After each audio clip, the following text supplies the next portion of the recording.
Hi, I'm Dr. Shiva Guide. I'm a clinical psychologist specialized in PTSD and trauma and mood and anxiety disorders, and I'm here today with Taylor Winston. We're both survivors of the Las Vegas massacre that occurred on October 1st, 2017, and we've been working together to get the word out and provide a lot of psychoeducation and hopefully inspiration to all of you.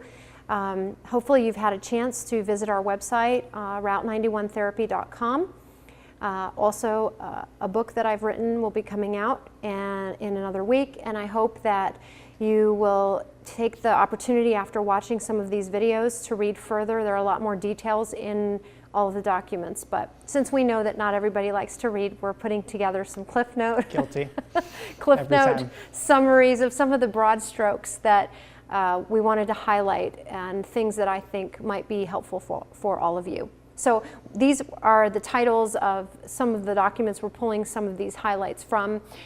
Leading Change by Example was a document that I wrote because I had a lot of people messaging me over the past year and asking, how can I help my friend get help? They need help and they're not coming to our group. Yep. And so that was sort of my response to them. And then that kind of leaves us with what can we change, and that's the document, How to Change Unhelpful Thinking. And then when we're in our buckets trying to figure it all out and feel better, understanding our emotions just to begin with. Yeah. And we've learned a lot from Inside Out, which I know you and I have both seen, but also decoding anger a little bit so we understand what anger is. We're going to do that for you today. And then talk about how to communicate in healthier ways and maybe do a little bit of role play. That might be fun. Sounds dangerous. Okay. All right. So let's start at the beginning. All right. All right. So. Well, you know, I've been coming a lot, and I've tried to just tell others about either the website or the groups and get people to come, and sometimes they don't. So yeah. I end up chasing my tail a lot. I guess what I've learned for leading by example is simply go and do it, and hopefully, you know, others will come at their own accord. That's exactly right. And so, Taylor, you and I are probably not the only people that have felt some way about our loved ones not getting help, whether it's about the Route 91 event or about other things in life. We all know that the resources are out there, but to someone who does not see the resources or perceive them or is not willing to ask for help, those resources may as well not be there. Yep. And so that leads us to ask the question, well, if we can't force people to therapy, right? We can't force people to go ask for help. Yep. We can't beat them over the head with the bucket rules, yep. right? Although I try. So if we can't force them or make them, essentially what can you do to try to, you know, the saying goes, you can only lead a horse to water. That's right. You can't make it drink it. You really can't. I know some of us probably wish we could shove that horse's face in the water and force it to drink, but we really can't. And especially we feel desperate when it's the people that we love and the people that we're closest to, and we see them suffering. And since we've gotten help and we've started to make change, we understand that it's actually something they can do something about. Yeah. And so that can be very frustrating. So this is what I'll say. We have to get back to the bucket rules, right? Your bucket, my bucket, their bucket, we all have our own buckets. And the way that a person chooses to think or feel or behave is truly not in your control. It is only in their power or their control to change. We may at best have influence. Who do you think we might most likely have influence over? Close friends and family. Yeah, people who love us, yeah. right? People who admire us, respect us, maybe look up to us, or love us, yeah. care about us, we're related to, we're in a relationship. But you can only do that so far before you make them mad at you. And absolutely, right? Which is why what I always tell my patients is that we are far better off by leading by example and being the change, right? And Gandhi had a beautiful saying, be the change you'd like to see in the world. And so we can do that in our own lives by getting back to our buckets and getting ourselves healthy. So when we understand this idea, this concept of free will and autonomy, and we respect people's free will and autonomy, and we also want them to know that we believe in them, right? So essentially, when somebody calls us up and they ask us for advice, right? What's the first thing we want to do, that we tend to do? Tell them everything's going to be fine and give them the answers. Exactly. We want to fix it for them, right? So we should all over them, right? Well, here's what you should do, and here's what you should do. And the problem with that is really what we're telling them is, you're a fucking idiot, and you don't know what to do to fix your situation, so let me tell you what you need to do. Here's what you should do, right? Do you think that's empowering? No. No, it's not. It's totally disempowering. And we're basically communicating that when we're trying to fix it for other people. We're also taking on a lot more than is ours, and we don't have to do that. Yeah. So the alternative is to simply acknowledge how they're feeling and reassure them. And we'll talk about that a little bit more when we talk about healthy communication and we do a little bit of role play. But essentially, we want to get back in our bucket and start managing the way that we think about things. And even the way we think about all those people we love that are not getting the help they need. Yeah. And being compassionate about that, understanding that maybe that's the best they can do right now. Yeah. It doesn't have to be your best. It doesn't have to be their best yesterday or tomorrow. It's just the best that they can do right now. And having that more hopeful, compassionate way of thinking can really help you in your life. So we lead by example. We change the way we think. We start to feel better. We start not to live under the cloud of depression with chronic anxiety, constantly worrying about things and putting that on other people. Instead, we manage that better. And we go out and we party, no alcohol, and we dance and we socialize and we go to concerts and we hang out with friends, and then we model healthy behavior. And it's only a matter of time that the folks that are still a little stuck will probably do a Scooby-Doo, right? Yep. And they'll wonder, what are you doing, right? What are you doing? I want some of what you're doing, because that's working for you. And that's how we can hope to have the most influence over other people. So those were kind of the broad strokes in that document. And that's a big founding principle in the military, lead by example. Yeah, exactly. I mean, I think it's common sense, but we have trouble implementing that in our day-to-day because we just want to have so much more control over things than we do. And it's coming from a really good place, right? It's coming from a loving place where we just want to fix things and make things better for people who we love who are suffering. But the reality is that may only be disempowering them and not the solution in the long run. Instead, by just simply acknowledging their pain and acknowledging that, you know, they're doing okay and we love them no matter what, and we're always going to be there for them. But understanding that that's the boundary of their bucket and here's the boundary of our bucket, then we will all be in a healthier place, right? Because it allows them to own what they're doing. Yep.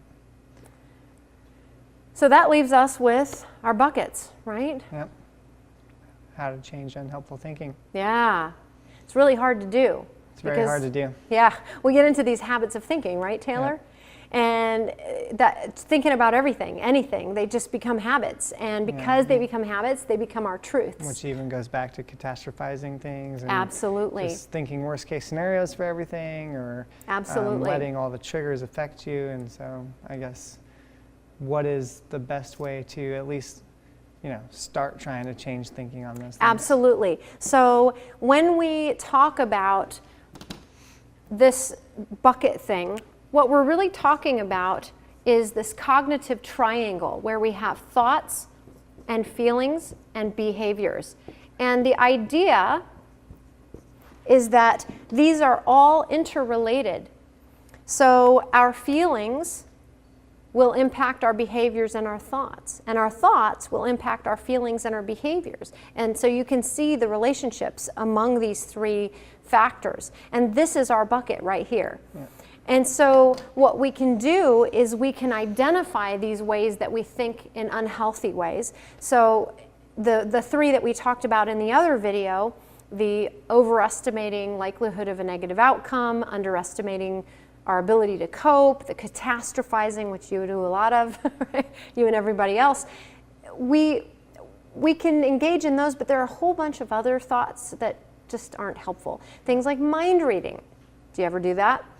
I think way too much about what someone else is thinking about maybe something I've done or how I'm moving about something. Yeah.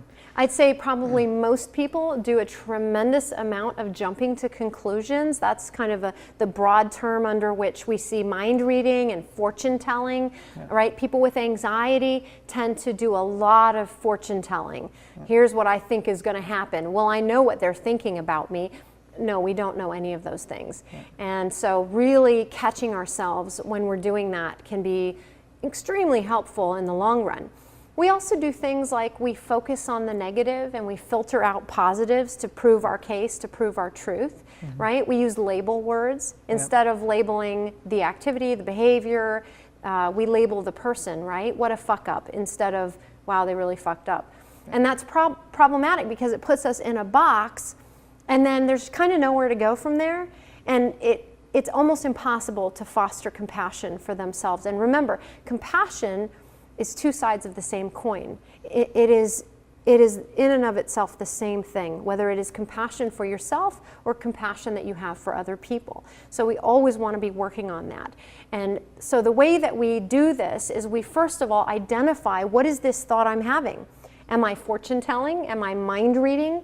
Am I catastrophizing? Am I jumping to conclusions? Or am I labeling? That's not really helpful. Am I generalizing one thing to all things, one event to all future events? And once we've identified that, Taylor, you and I are going to take this into a sort of virtual courtroom, right? And we're going to do something called an ABC worksheet, where the A represents, and I'll just squeeze it in here at the top. The A represents the activating event, right? What was the activating event for all of us? Getting shot at and bullets coming at us. Yeah, the Las Vegas massacre, right?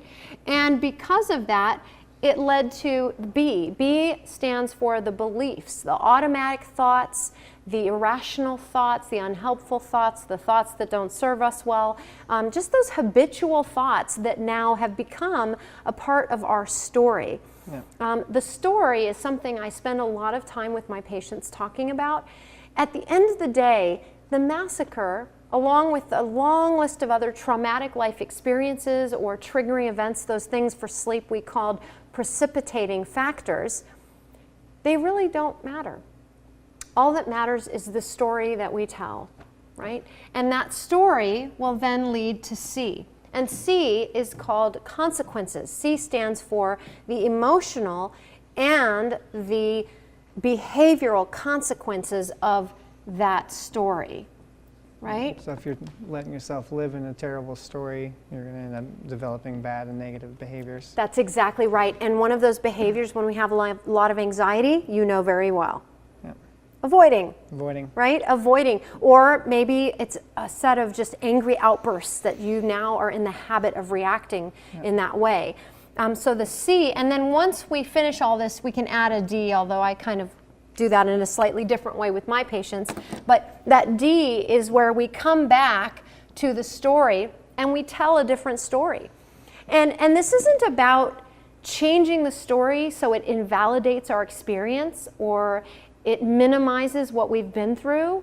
Certainly, we don't want to minimize our pain. But going back and retelling the story is about telling a more balanced, compassionate, fair, non-judgmental type of story that benefits us in the long run, right? Because all we are at the end of our lives is a set of stories, and it's really important to take control over the way we tell those stories.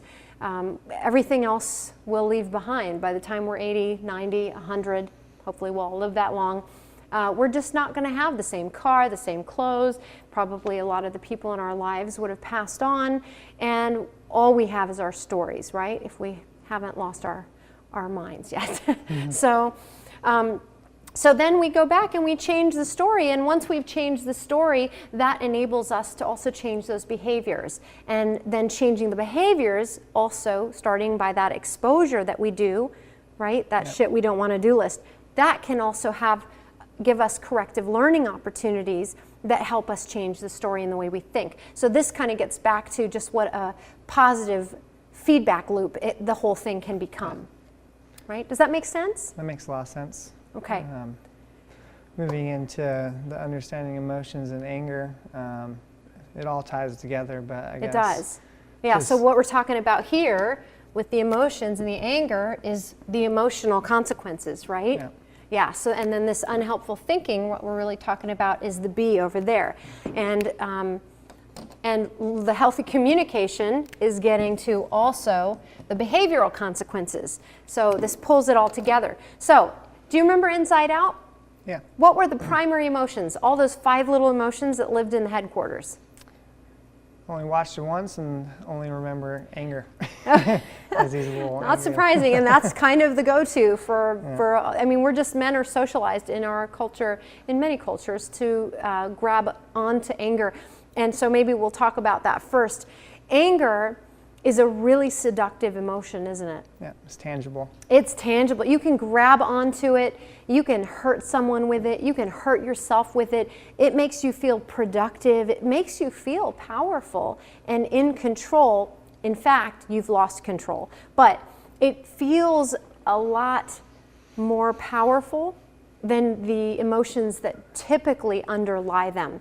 Anger, I teach my patients, is not usually anger. It's usually fear. Yeah, or sadness, right? Anger, at the very least, doesn't live in the house by itself. It often has roommates, and those are sadness and fear, and those are the raw emotions that we don't want to feel when we're experiencing pain. I mean, how powerful do you feel when you're sad? Not very powerful. Not very powerful. And what about when you're scared? Do you feel really in control and powerful then? Feel very vulnerable. Yeah, so it kind of makes sense that we would want to gravitate towards the anger emotion and why that would manifest for people, especially after you've been through a really life-threatening, frightening, life-altering experience like the one that we've all lived through. So anger, once you start to understand that, and I'll tell you, Taylor, for many of my patients, especially patients that come in and like they have one button and they go red all the time, no matter what. When I start to explain to them, actually it sounds like you weren't really angry. In fact, they'll be talking about how angry they are in the room, looking super scared or crying. And I'll say, wow, you don't look angry to me, you look sad. This thing you just said was really sad. Or that must have been really scary, right? And then they immediately recognize it. And being able to peel away the anger is really helpful because anger blocks us from understanding and processing the full extent of all of our emotions.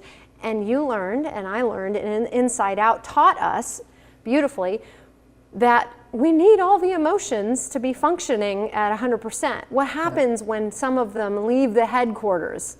You just get blinded in different aspects. Yeah, well, it turned into a shit show, basically, is what happened. Full shit show. Right? I mean, all things went to hell in a handbasket because, sadness drifted off. Why? Because Joyce said, you have to sit in this circle. We cannot feel sad. Well, that worked really well. And then sadness just started meandering off, and then joy went after her, and then you had fear and anger and disgust running the headquarters, and then all your islands of personality, all these parts of Riley's life just fell apart, right? Yeah. And so it's really important that we recognize that we don't get to shut down one emotion thinking, oh, well, I can shut this one down, not feel sad, and still feel all the other ones. When you shut one down, they all go. And so we have to be able to recognize our emotions. And those are the primary emotions. Cross-cultural research has actually identified those 5 emotions as being present in all cultures. And of course, there are other socially driven emotions that are more nuanced, but those 5 emotions, anger, sadness, happiness, fear, and disgust, are the primary emotions that are biologically driven that we see all across the world. And that's really, really important. So when we start to understand not only the importance of all these emotions, but how they interrelate, and especially how anger tends to camouflage other emotions, And once we can peel that anger away, we really get to the meat of what's going on. Because remember, anger is usually something that happens when we're breaking one of those rules. Which rule comes to mind? Fuck feelings. Well, that's going to help us. Maybe that's just my favorite rule. I think that's your favorite one. Actually, that's not a terrible thing. It's actually rule number 4. We should. We should and we must on everybody and ourselves. So when you set yourself up for expectation like that and you walk around thinking, well, they should have done that and they shouldn't have done that and I should have done this and I shouldn't have done that. I should have known better. I should have done more. Well, there you go. You're going to be feeling pretty pissed off and frustrated and irritable and annoyed, and those are all anger emotions to different levels. It blocks things, right? Because you're just shoulding. Once you peel it away, now we're in business. Well, once you start understanding the emotions and peel away maybe the anger level, you can start actually communicating maybe how you're feeling more so, and that's exactly right. Developing, better habits. That's exactly right. Okay, so let's practice some role play. When we talk about healthy communication, 2 really big concepts I like to teach my patients. I'm not sure if I put them in the document, but there's a lot more detail in there, so please refer to those. I teach my patients to learn to validate, and that just means observing. I'm observing how you feel, I'm talking about it. I'm not trying to fix it, I'm just observing it, and that's validation, and that's really a compassionate thing to do to other people. And also not over-personalizing, because the truth is, we're all just squirrels trying to get a nut. Everybody wants to personalize everything that other people do and say and feel and how they behave, and really nothing's personal, right? Because everybody's got a bucket, and that's their own shit. That's not your shit. So what we realize is that when we learn to validate and then reassure, and we learn not to over-personalize, things can go much better. So let's do a role play, Taylor.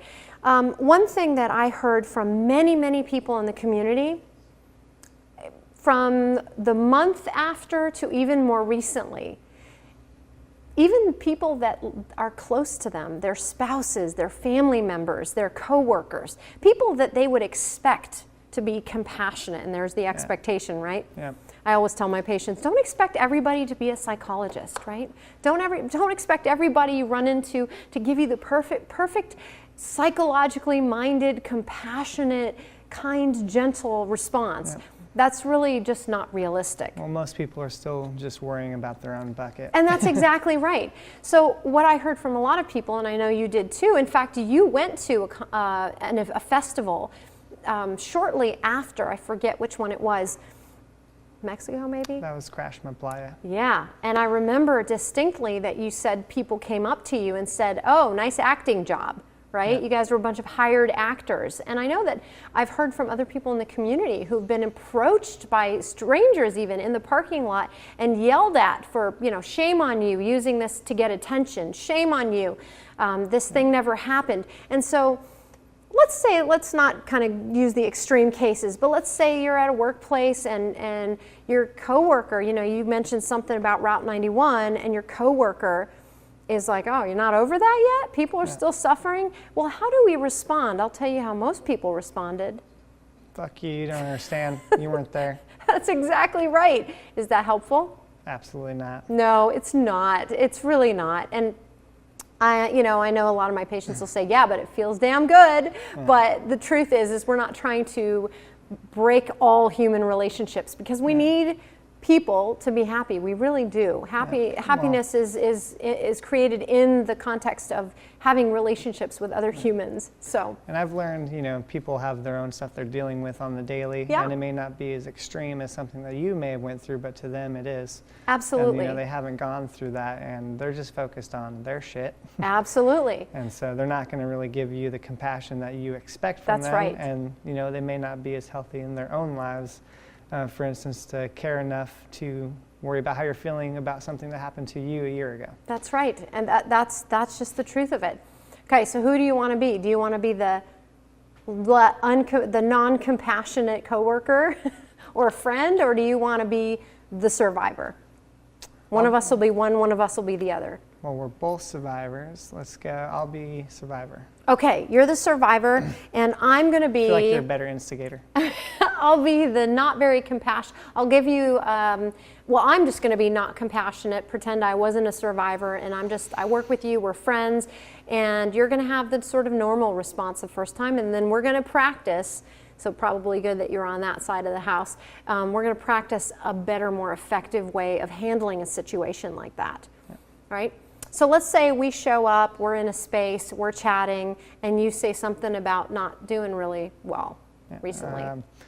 The first is coming up pretty soon, and it's the 1 year, has a lot of us riled up, including myself, and, just having a rough day. Yeah, the 1 year for what? For Route 91. What's Route 91? Remember the big shooting that happened last year? I don't know. There have been a lot of shootings. This was the one that was in Vegas, and Oh yeah, that one. I remember hearing something about that. I remember you told me you were there. Wow, that's still been causing problems? Yep, it's going to be a year here soon, and a lot of us are still struggling. Wow, that's really surprising. Still, people aren't over that yet? I would say, it was a very traumatic event, and I don't know, you just don't understand. You weren't there. Yeah, so how are you feeling right about now? I'm feeling pretty okay because I've practiced this with you. Yeah, so let's but pretend. Before I would have been a little more angry. Okay, so let's do the before and then let's do the after. Okay. So at what point do you think before you've learned all this stuff, would you have been thinking in your head or said out loud, fuck you? Personally, I probably would not have, but many people do, and I feel that's the instant go-to. At what point? I say it in my head nearly, shortly after, if someone hadn't known about it or questioned me, oh, what was Route 91? And I'm like, really? If I can have to explain it to you? Yeah, so you live under a rock? So I want you to say all of that out loud now, okay? So what's Route 91? How do you not know about Route 91? I don't know. Do you live under a fucking rock? Like, the 1 year is coming up. I don't live under a rock, dude. What's up with you? What's your problem? You just don't understand. I'm going home. Yeah, okay, whatever, right? I mean, and this is what happens is we get into this, you see there's a roadblock that automatically presents itself and the conversation is over, right? And so what Taylor was demonstrating actually from the get-go was a much more reasonable experience where instead of reacting to my ignorance and instead of reacting to me being sort of nonchalant about it, oh, well, there were a lot of shootings, right? Which one was that? Wow, you're still having trouble? He could have easily said, fuck you, you suck. You're an asshole. I can't believe that you're so minimizing about this whole thing. Yeah. But he didn't. Instead, he said, he's just explaining, he's teaching, right? Yeah. And so what would be, we already know what an angry response would be if I said, wow, people are still having problems? Yeah. But what would a more compassionate, healthier way of responding to that be? I would, give them a little information about what happened, and 22,000 people were at a festival, and someone had shot up a lot of people, and a lot of people died, and a lot of families and friends are still healing, and it's something that's going to take a long time for people to deal with, and I need a moment of just for myself to sit in this and deal with it, and let's grab a beer later so I don't punch you now. We almost made it to the end, but that was a great response until the very last bit. But just trying to educate them, and if you wanted to take this further, because right now, Taylor's probably in his own head starting to stew about the fact that this other person, me, is totally not compassionate, not understanding things. And if he wanted to actually, because he values this relationship and he wanted to explore more, he could turn this around and now ask me, so hey, I'm kind of curious about your thoughts that people wouldn't still be suffering. Can you explain that a little bit to me? I would just give you some details and help guide you through maybe what we're going through and show you some stuff and bring you up to speed. Yeah, and if you turn this around and you say, hey, Joe, so this is so interesting that you think that we would be over this right now. Have you ever experienced trauma before? And what you're doing is now changing the focus to this other person, we're just going to say Joe or Jim or Bob, and now you're starting to get some insight about how this person thinks. Because the reality is, when people are less than compassionate, it could just mean that they don't process their own traumatic life experiences, and that is why they are unable to process or deal with yours. It doesn't mean that they don't care about you. It doesn't mean that they don't love you. It doesn't mean they don't respect you. It doesn't mean that they're minimizing what you went through. They simply don't understand. They don't have the information. Actually, I would say even more than that, it just means that they don't have the capacity to process it. And that tells you where they're at in their life. It means nothing about where you're at in your life. And then we get back to, okay, so let's lead by example, right? And so we've kind of made it full circle. So I know this was a quick and dirty. Was this helpful, Taylor? It was very helpful. Yeah, we just kind of put it all together and tied in all of these related topics, but There's hopefully... lots of things to work on and manage and try to execute in our own lives, but it's just at least good to understand that there's kind of a process that you can revert back to. Absolutely. I hope that this has been helpful for all of you and that you have a better understanding of the interrelationships among our thought processing and our feelings and our behaviors, and you understand that we can only focus on what's in our bucket. That's rule number 3, handle our shit. If it's not in our bucket, fuck it, right? That doesn't mean fuck them, because we want to be understanding and compassionate, and we want to learn to communicate in healthy ways. But we do that by not over-personalizing. And if we have to just pull out a piece of paper and write down our ABC, and there's a lot more detail in the documents on that, so please refer back to those, then that's what it's going to take, then that's what we've got to do. Thank you, and be well. And Taylor, thank you for being here and asking lots of great questions. And please watch our other videos and read our documents.